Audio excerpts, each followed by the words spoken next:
Hi friends, എല്ലാവർക്കും നമസ്കാരം. ഞാൻ അനീഷാണ്.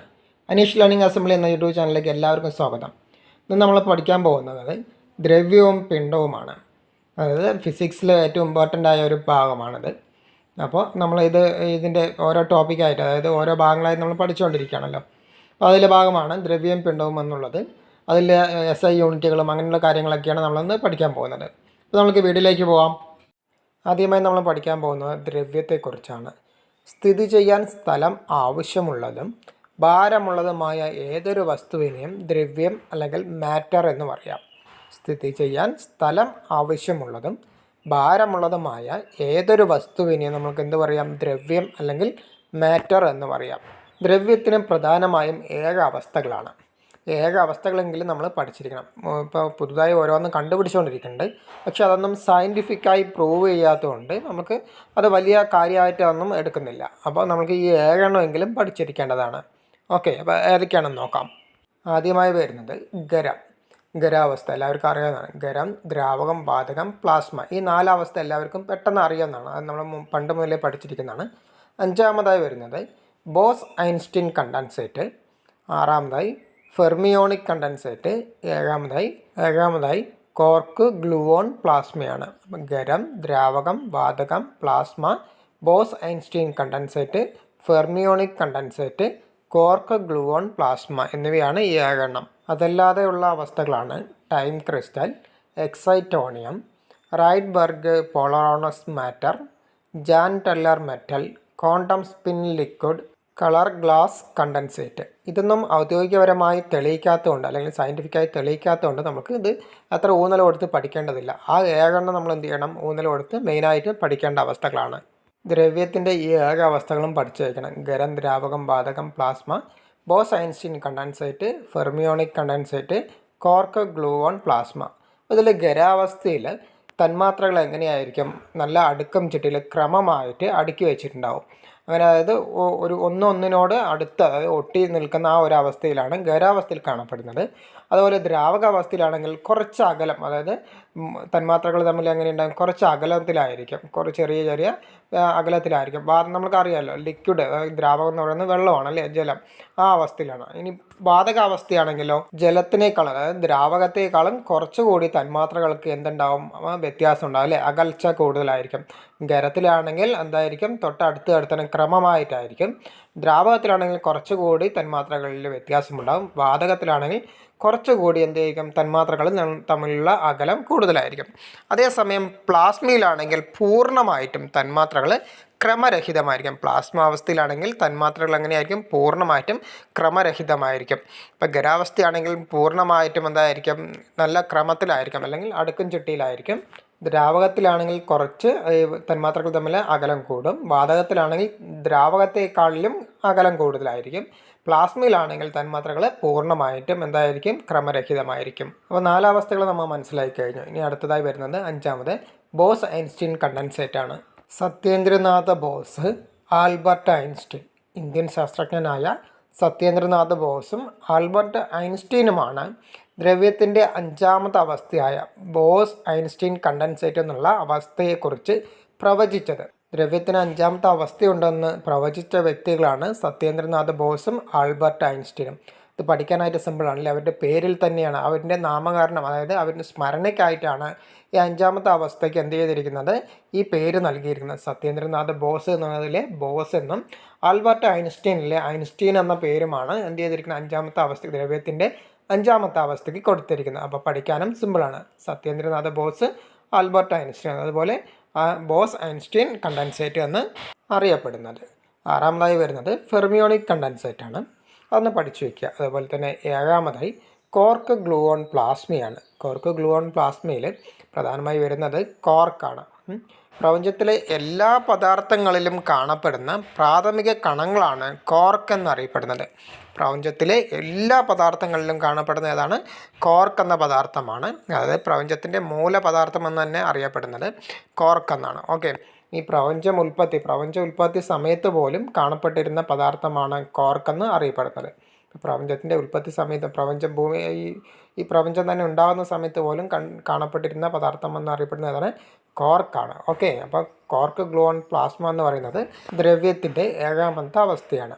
അതിൽ ഏറ്റവും പ്രധാനമായി ശ്രദ്ധിക്കേണ്ട പോയിന്റ് എന്ന് പറയുന്നത് പ്രപഞ്ചത്തിലെ എല്ലാ പദാർത്ഥങ്ങളിലും കാണപ്പെടുന്ന പ്രാഥമിക കണങ്ങളാണ് കോർക്ക് എന്ന് അറിയപ്പെടുന്നത്. ദ്രവ്യത്തിൻ്റെ ഈ ഏഴാമത്തെ അവസ്ഥ, അതായത് കോർക്ക്, ഗ്ലൂവോൺ, പ്ലാസ്മ എന്ന അവസ്ഥ കണ്ടുപിടിച്ചത് മുറേ ജെൽമാനും ജോർജ് സ്വിഗുമാണ്. ആരൊക്കെയാണ് കണ്ടുപിടിച്ചത്? മുറേ ജെൽമാനും ജോർജ് സ്വിഗും. ഏഴാമത്തെ അവസ്ഥ കണ്ടുപിടിച്ച ശാസ്ത്രജ്ഞന്മാരാണ് മുറേ ജെൽമാൻ, ജോർജ് സ്വിഗ്. ഈ കോർക്ക് എന്ന പേര് കൊടുത്തത്, ഈ അതായത് പദാർത്ഥത്തിന്, നമ്മളുടെ പ്രപഞ്ചത്തിലെ എല്ലാ പദാർത്ഥങ്ങളെയും കാണപ്പെടുന്ന പ്രാഥമിക കണമായ കോർക്ക്, ആ കോർക്കിന് പേര് കൊടുത്ത വ്യക്തി ആരാണെന്ന് ചോദിച്ചാൽ മുറേ ജെൽമാനാണ്. കോർക്കെന്ന് പേര് നൽകിയത് മുറേ ജെൽമാനാണ്. ഇത് കണ്ടുപിടിച്ചത്, ഏഴാമത്തെ അവസ്ഥ കണ്ടുപിടിച്ചത് മുറേ ജെൽമാനും അതുപോലെ ജോർജ് സ്വിഗുമാണ്. അടുത്തതായി, രണ്ട് കോർക്ക് തന്മാത്രകൾ തമ്മിൽ കൂടിച്ചേരുമ്പോൾ കൈമാറ്റം ചെയ്യപ്പെടുന്ന കണമാണ് ഗ്ലൂവോൺ എന്നറിയപ്പെടുന്നത്. രണ്ട് കോർക്ക് തന്മാത്രകൾ തമ്മിൽ കൂടിച്ചേരുമ്പോൾ കൈമാറ്റം ചെയ്യപ്പെടുന്ന കണം എന്നറിയപ്പെടുന്നത് അതാണ് ഗ്ലൂവോൺ ആണ്. നമ്മൾ ഈ ഇലക്ട്രോണുകൾ കൈമാറ്റം ചെയ്യുന്നില്ലേ, രണ്ട് മൂലകങ്ങൾ അല്ലെങ്കിൽ രണ്ട് തന്മാത്രകൾ കൂടിച്ചേരുമ്പോൾ ഇലക്ട്രോണുകൾ അങ്ങോട്ടും പരസ്പരം കൈമാറുന്നത് പോലെ രണ്ട് കോർക്കുകൾ തമ്മിൽ കൂടിച്ചേരുമ്പോൾ കൈമാറുന്ന കണമാണ് ഗ്ലൂവോൺ എന്ന് അറിയപ്പെടുന്നത്. അപ്പോൾ നമ്മൾക്കിത് മനസ്സിലാക്കി പഠിക്കാൻ പറ്റും അല്ലേ? ഈ ഏഴാമത്തെ അവസ്ഥ, പ്രപഞ്ചത്തിലെ എല്ലാ പദാർത്ഥങ്ങളിലും കാണപ്പെടുന്ന പ്രാഥമിക കണം എന്നറിയപ്പെടുന്നത് കോർക്കാണ്. രണ്ട് കോർക്കുകൾ തമ്മിൽ ചേരുമ്പോൾ കൈമാറ്റം ചെയ്യപ്പെടുന്നത് ഏതാണ്? ഗ്ലൂവോൺ ആണ്. അപ്പോൾ ഇതിന് പേര് നൽകിയിരിക്കുന്നത് എങ്ങനെയാണ്? കോർക്ക്, ഗ്ലൂവോൺ, പ്ലാസ്മ എന്ന പേരിലാണ്. ഓർത്ത് വയ്ക്കാൻ എളുപ്പമാണ്. അപ്പോൾ ദ്രവ്യം എന്നുള്ള ഭാഗം കഴിഞ്ഞു. ഇനി അടുത്തത് പിണ്ഡമാണ്. ഒരു വസ്തുവിൽ അടങ്ങിയിരിക്കുന്ന ദ്രവ്യത്തിൻ്റെ അളവാണ് പിണ്ഡം എന്നറിയപ്പെടുന്നത്. ഒരു വസ്തുവിൽ അടങ്ങിയിരിക്കുന്ന ദ്രവ്യത്തിൻ്റെ അളവിനെയാണ് എന്ത് പറയുന്നത്? പിണ്ഡമെന്ന് അറിയപ്പെടുന്നത്. പ്രപഞ്ചത്തിലുള്ള ഓരോ വസ്തുവിനും പിണ്ഡം നൽകുന്ന അടിസ്ഥാന കണമാണ് ദൈവകണം അല്ലെങ്കിൽ ഗോഡ്സ് പാർട്ടിക്കിൾ എന്നറിയപ്പെടുന്ന ഹിഗ്സ് ബോസോൺ.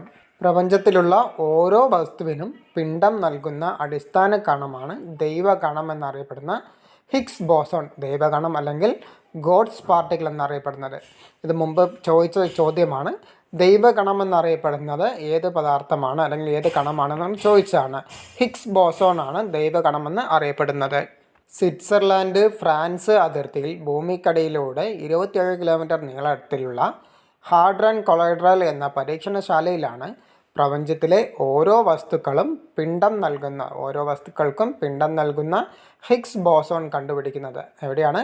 സ്വിറ്റ്സർലാൻഡ്, ഫ്രാൻസ് അതിർത്തിയിലുള്ള ഭൂമിക്കടിയിലൂടെ 27 കിലോമീറ്റർ നീളത്തിലുള്ള ഹാഡ്രൻ കൊളൈഡ്രൽ എന്ന പരീക്ഷണശാലയിലാണ് പ്രപഞ്ചത്തിലെ ഓരോ വസ്തുക്കൾക്കും പിണ്ഡം നൽകുന്ന ഹിഗ്സ് ബോസോൺ കണ്ടുപിടിക്കുന്നത്. 1964 ഇതേക്കുറിച്ചുള്ള ഒരു സിദ്ധാന്തം ബ്രിട്ടീഷ് ശാസ്ത്രജ്ഞനായ പീറ്റർ ഹിഗ്സ് അവതരിപ്പിച്ചിരുന്നു.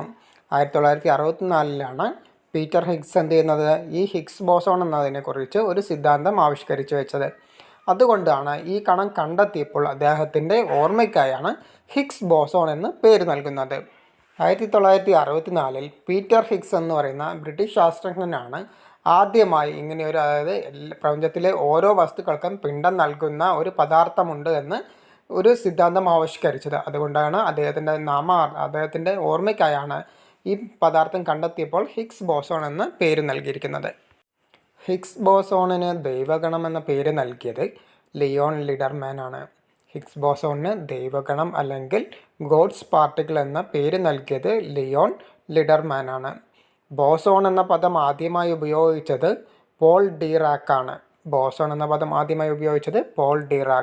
അപ്പോൾ ഈ 3 കാര്യങ്ങൾ ഓർത്തു വയ്ക്കുക. പീറ്റർ ഹിഗ്സിൻ്റെ സ്മരണാർത്ഥമാണ് പ്രപഞ്ചത്തിലെ ഓരോ വസ്തുവിനും പിണ്ഡം നൽകുന്ന പദാർത്ഥത്തിന് ഹിഗ്സ് ബോസോൺ എന്ന പേര് നൽകിയിരിക്കുന്നത്. അതുപോലെ തന്നെ ഈ ഹിഗ്സ് ബോസോണിന് ദൈവഗണം എന്ന പേര് നൽകിയത് അല്ലെങ്കിൽ ഗോഡ്സ് പാർട്ടിക്കിൾ എന്ന പേര് നൽകിയ വ്യക്തിയാണ് ലിയോൺ ലിഡർമാൻ. ബോസോൺ എന്ന പദം ആദ്യമായി ഉപയോഗിച്ച വ്യക്തി പോൾ ഡിറാക്ക്. പിണ്ഡം എന്താണെന്ന് മനസ്സിലാക്കി കഴിഞ്ഞു അല്ലേ? ഇനി പിണ്ഡത്തിൻ്റെ അടിസ്ഥാന യൂണിറ്റ് എന്നറിയപ്പെടുന്നത് കിലോഗ്രാമാണ്. പിണ്ഡത്തിൻ്റെ അടിസ്ഥാന യൂണിറ്റ് അതാണ് കിലോഗ്രാമാണ്. പരസ്പരം ബന്ധമില്ലാതെ നിലനിൽക്കുന്നതും മറ്റ് അളവുകൾ ഉപയോഗിച്ച് പ്രസ്താവിക്കാൻ പറ്റാത്തതുമായ അളവുകളിനെയാണ് നമ്മൾ എന്ത് പറയുന്നത്? അടിസ്ഥാന അളവുകൾ എന്ന് പറയുന്നത്. അതായത് പരസ്പരം ബന്ധമില്ലാതെ നിലനിൽക്കുന്നത് മറ്റ് അളവുകൾ ഉപയോഗിച്ച് പ്രസ്താവിക്കാൻ പറ്റാത്തതുമായ അളവുകളാണ് ഈ അടിസ്ഥാന അളവുകൾ എന്ന് പറയുന്നത്. ഈ അടിസ്ഥാന അളവിനെ അളക്കാൻ ഉപയോഗിക്കുന്ന യൂണിറ്റുകളിനെയാണ് അടിസ്ഥാന യൂണിറ്റ് എന്നറിയപ്പെടുന്നത്. ജസ്റ്റ് ഒന്ന് മനസ്സിലാക്കി വെച്ചാൽ മതി. പിണ്ഡത്തിൻ്റെ അടിസ്ഥാന യൂണിറ്റ് കിലോഗ്രാമാണ്. ഈ അടിസ്ഥാന യൂണിറ്റുകളെല്ലാം ഏകോപിപ്പിച്ചുകൊണ്ടുള്ള ഒരു അന്താരാഷ്ട്ര പദ്ധതിയാണ് international system of units. International system of units എന്ന് പറയുന്നത് അടിസ്ഥാന യൂണിറ്റുകളെല്ലാം ഏകോപിപ്പിച്ചുകൊണ്ടുള്ള ഒരു അന്താരാഷ്ട്ര സംഘടന അല്ലെങ്കിൽ ഒരു സിസ്റ്റം എന്ന് പറയാം. ഓക്കെ, അതിനെയാണ് ഇൻ്റർനാഷണൽ സിസ്റ്റം ഓഫ് യൂണിറ്റ്സ് എന്നറിയപ്പെടുന്നത്. ഇൻ്റർനാഷണൽ സിസ്റ്റം ഓഫ് യൂണിറ്റ്സിനെ നമ്മൾ SI യൂണിറ്റ്, SI കൊണ്ടാണ് സൂചിപ്പിക്കുന്നത്. അപ്പോൾ SI യൂണിറ്റ് എന്നാണ് അറിയപ്പെടുന്നത്. International system of units 7 തരമുണ്ട്. 7 എണ്ണമാണ് അടിസ്ഥാന യൂണിറ്റുകൾ എന്നറിയപ്പെടുന്നത്. ഓക്കെ, അപ്പോൾ SI യൂണിറ്റുകൾ എത്ര ഉണ്ട് ചോദിച്ചു കഴിഞ്ഞാൽ 7 എണ്ണമാണ്. അപ്പോൾ 7 യൂണിറ്റുകളും പഠിച്ചു വയ്ക്കണം. കാരണം ഈ ഓരോ യൂണിറ്റുകൾ തന്നിട്ട് ഏതിൻ്റെയാണെന്ന് ചോദിക്കാറുണ്ട്. അപ്പോൾ അത് നമ്മൾ SI യൂണിറ്റുകൾ എപ്പോഴും പഠിച്ചു വയ്ക്കണം. അപ്പോൾ അടിസ്ഥാന യൂണിറ്റുകൾ ഏതൊക്കെയാണെന്ന് നോക്കാം. അടിസ്ഥാന അളവുകളിൽ വരുന്നത് നീളം. ആദ്യമായി വരുന്നത് നീളത്തിൻ്റെ എല്ലാവർക്കും അറിയാവുന്നതാണല്ലേ. നീളം അളക്കാൻ ഉപയോഗിക്കുന്നത് മീറ്ററാണ്. നീളം അളക്കാൻ ഉപയോഗിക്കുന്ന യൂണിറ്റ് അതാണ്, മീറ്ററാണ്. അതിൻ്റെ പ്രതീകം വരുന്നത് M ആണ് സൂചിപ്പിക്കുന്നത്. അടുത്തത് പിണ്ഡമാണ്. പിണ്ഡത്തിൻ്റെ യൂണിറ്റ് എന്താണ്? കിലോഗ്രാമാണ്. പിണ്ഡം എന്ന് പറയുമ്പോൾ വെയിറ്റ്, നമ്മൾ മാസ് ആ രീതിക്ക് ഓർത്താൽ മതി, കിലോഗ്രാം. അപ്പോൾ പിണ്ഡത്തിൻ്റെ യൂണിറ്റ് എന്താണ്? കിലോഗ്രാമാണ്. ഇനി സമയത്തിൻ്റെ വരുന്നത് കിലോഗ്രാമിന്, പിണ്ഡത്തിൻ്റെ ഇതിന് ഏതായിരുന്നു പ്രതീകം വരുന്നത്? kg ആണ്. സമയത്തിൻ്റെ ആണെങ്കിൽ വരുന്നത്, സമയത്തിൻ്റെ അടിസ്ഥാന യൂണിറ്റ് എന്ന് പറയുന്നത് സെക്കൻഡാണ്. സെക്കൻഡിന് S എന്ന പ്രതീകം കൊണ്ടാണ് നമ്മൾ സൂചിപ്പിക്കുന്നത്. അപ്പോൾ 3 കാര്യങ്ങൾ പഠിച്ചല്ലോ. നീളവും പിണ്ഡവും സമയവും പഠിച്ചു. ഇനി അടുത്തത് വൈദ്യുത പ്രവാഹ തീവ്രതയാണ്. വൈദ്യുത പ്രവാഹ തീവ്രതയുടെ യൂണിറ്റ് അറിയപ്പെടുന്നത് ആംബിയർ ആണ്. ആംബിയറിനെ നമ്മൾ A കൊണ്ടാണ് സൂചിപ്പിക്കുന്നത്. വൈദ്യുത പ്രവാഹ തീവ്രതയുടെ യൂണിറ്റ് അതാണ്, ആംബിയർ ആണ്. ആംബിയറിനെ A കൊണ്ട് സൂചിപ്പിക്കുന്നു. അടുത്തത് താപനില ഹീറ്റ് എന്ന് പറയുന്നില്ലേ. അപ്പോൾ നമ്മൾ താപനിലയെ സൂചിപ്പിക്കുന്ന അടിസ്ഥാന യൂണിറ്റ് കെൽവിൻ ആണ്. കെൽവിനിൽ K എന്ന പ്രതീകമാണ് ഉപയോഗിക്കുന്നത്. താപനിലയെ സൂചിപ്പിക്കുന്നത് കെൽവിൻ ആണ്. കെൽവിൻ്റെ പ്രതീകം K ആണ്. ഇനി പദാർത്ഥങ്ങളുടെ അളവ്, ഒരു പദാർത്ഥത്തിൽ എത്ര അളവുണ്ട് എന്നുള്ളത് മോൾ എന്നാണ്, മോൾ കൊണ്ടാണ് സൂചിപ്പിക്കുന്നത്. അപ്പോൾ MOL ആണ് പ്രതീകമായി ഉപയോഗിക്കുന്നത്. പദാർത്ഥങ്ങളുടെ അളവ് എന്നറിയപ്പെടുന്നത്, അതിൻ്റെ യൂണിറ്റ് വരുന്ന അടിസ്ഥാന യൂണിറ്റ് മോളാണ്. മോളിൽ നമ്മൾ പ്രതീകമായി ഉപയോഗിക്കുന്നത് MOL. അടുത്തതായി വരുന്നത് പ്രകാശ തീവ്രതയാണ്. പ്രകാശ തീവ്രതയുടെ അടിസ്ഥാന യൂണിറ്റ് കാൻഡിലയാണ്. കാൻഡിലിന് CD എന്നാണ് പ്രതീകം സൂചിപ്പിക്കുന്നത്. പ്രകാശ തീവ്രതയുടെ യൂണിറ്റ് കാൻഡിലയാണ്. അടിസ്ഥാന യൂണിറ്റ് എന്ന് പറയുന്നത് കാൻഡിലെ CD എന്നാണ് നമ്മൾ സൂചിപ്പിക്കുന്നത്. അപ്പോൾ നമ്മൾ 7 എണ്ണം പഠിച്ചു കഴിഞ്ഞു. നീളത്തിൻ്റെ മീറ്ററാണ് അടിസ്ഥാന യൂണിറ്റ്. പിണ്ഡം വരുന്നത് കിലോഗ്രാമാണ്. സമയത്തിൻ്റെ സെക്കൻഡ്. വൈദ്യുത പ്രവാഹ തീവ്രതയുടെ യൂണിറ്റ് എന്ന് വരുന്നത് ആംബിയറാണ്. താപനിലയെ സൂചിപ്പിക്കുന്നത് കെൽവിനാണ്. പദാർത്ഥത്തിൻ്റെ അളവ് വരുന്നത് മോളാണ്. അതുപോലെ തന്നെ പ്രകാശ തീവ്രതയുടെ യൂണിറ്റ് വരുന്നത് കാൻഡിലയാണ്. ഇതിൻ്റെ പ്രതീകമെല്ലാം എന്താണ്? നീളത്തിൻ്റെ M ആണ്. പ്രതീകം വരുന്നത് നീളത്തിൻ്റെ M. പിണ്ഡം kg. സമയത്തിൻ്റെ S എന്ന് സൂചിപ്പിക്കുന്നു. വൈദ്യുത പ്രവാഹ തീവ്രതയ്ക്ക് A കൊണ്ട് സൂചിപ്പിക്കുന്നു. താപനിലയാണ് കെൽവിനിൽ K എന്ന് സൂചിപ്പിക്കുന്നു. പദാർത്ഥത്തിൻ്റെ അളവ് മോളിന് MOL എന്ന് സൂചിപ്പിക്കുന്നു. പ്രകാശ തീവ്രതയ്ക്ക് കാൻഡിലിൽ CD എന്ന് സൂചിപ്പിക്കുന്നു. അപ്പോൾ ഇന്ന് നമ്മൾ പഠിച്ചത് ദ്രവ്യവും പിണ്ഡവുമാണ്. അപ്പോൾ അതിൻ്റെ കാര്യങ്ങളെല്ലാം പഠിച്ചു. നിങ്ങൾക്ക് ഇന്നത്തെ ക്ലാസ് പ്രയോജനപ്പെട്ടു എന്ന് വിചാരിക്കുന്നു. നിങ്ങൾ ഈ ചാനൽ ആദ്യമായിട്ട് കാണുന്നവരാണെങ്കിൽ ഈ ചാനൽ ഒന്ന് സബ്സ്ക്രൈബ് ചെയ്യുക. തൊട്ടടുത്തുള്ള ബെല്ലൈക്കണിലെ ആളെന്ന ഓപ്ഷൻ കൂടി പ്രസ് ചെയ്ത് കഴിഞ്ഞാൽ ഞാനിടുന്ന വീഡിയോസ് എല്ലാം നിങ്ങൾക്ക് നോട്ടിഫിക്കേഷനായി ലഭിക്കുന്നതാണ്. അപ്പോൾ നമുക്ക് പുതിയൊരു ടോപ്പിക്കുമായി വീണ്ടും കാണാം.